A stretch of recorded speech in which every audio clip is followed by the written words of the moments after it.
Aujourd'hui, je vous présente le 6e jeu de la collection Ludo et Ménage, Camping en folie, qui a été conçu par l'orthopédagogue Annick Bois. C'est un jeu qui s'adresse aux 6 ans et plus et qui se joue de 2 à 4 joueurs. Il permet entre autres de travailler l'attention, la mémoire et le raisonnement logique. Comme tous les jeux de la collection Ludo et Ménage, il se divise en plusieurs niveaux de difficulté, ce qui permet de l'adapter selon l'âge des joueurs. Camping en folie vous plonge dans l'univers de 3 petits écureuils, Pacane, Noisette et Pistache. Accompagnez-les dans la forêt aux 1000 noix et relevez les différents défis qui se présenteront à vous afin d'être le premier joueur à mettre toutes vos guimauves dans la grande tasse de chocolat chaud. Avant de jouer, on remet un apron à chaque joueur avec les guimauves de la couleur correspondante et on place les éléments du jeu sur la table à portée de tous. À chaque tour de jeu, le joueur lance les 2 dés pour connaître son défi et le privilège que ça lui rapportera s'il le réussit. Le premier défi qu'on retrouve dans le jeu, c'est le défi du chocolat chaud. Le joueur doit prendre les 4 morceaux de tasse de la couleur de son niveau. On a le niveau apprenti qui est de couleur verte et qui va être plus facile, puis on a le niveau expert de couleur rouge, plus difficile. Le joueur pige également une carte de son niveau et dès qu'il prend la carte, on retourne le sablier d'1 minute et le défi commence.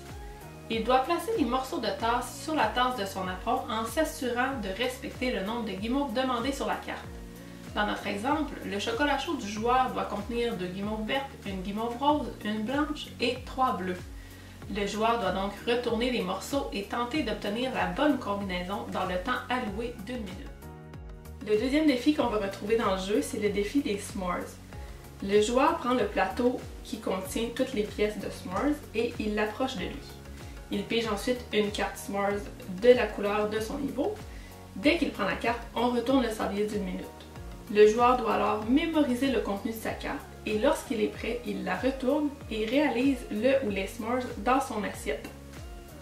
Il faut judicieusement diviser son temps pour s'assurer de réussir les 2 étapes du défi dans le temps alloué.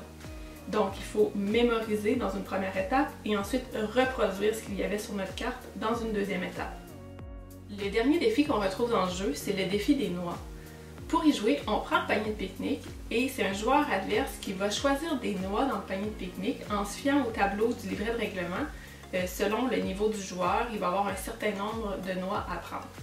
Il va ensuite les placer dans l'assiette du joueur à qui c'est le tour en s'assurant de les mettre face visible, donc pour qu'on voit les couleurs et les formes qui se trouvent sur les noix. Il lui laisse ensuite le temps de mémoriser le contenu de l'assiette. Une fois que c'est fait, le joueur ferme ses yeux et on retire 1 à 2 noix selon le niveau. On les met de côté. Le joueur doit alors ouvrir les yeux et nommer là où les noix disparues. Donc dans notre exemple, le joueur devrait se rappeler qu'il y avait une noix jaune avec des étoiles et une noix multicolore avec des lignes. Lorsque les défis sont réussis, le joueur regarde le dé de guimauve pour savoir combien de guimauves il va pouvoir mettre dans la grande tasse de chocolat chaud. Donc ici, on a 1, on peut mettre une guimauve dans la tasse.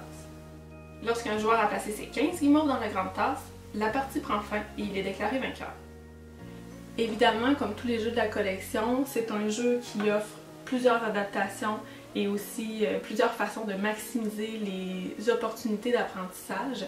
Tout ça est expliqué en détail dans le règlement. On va vous donner des trucs, des astuces pour pouvoir maximiser dans le fond le potentiel du jeu. Donc ça fait le tour pour le jeu Camping en folie. On espère que vous aurez beaucoup de plaisir avec ce jeu et on vous souhaite une bonne partie.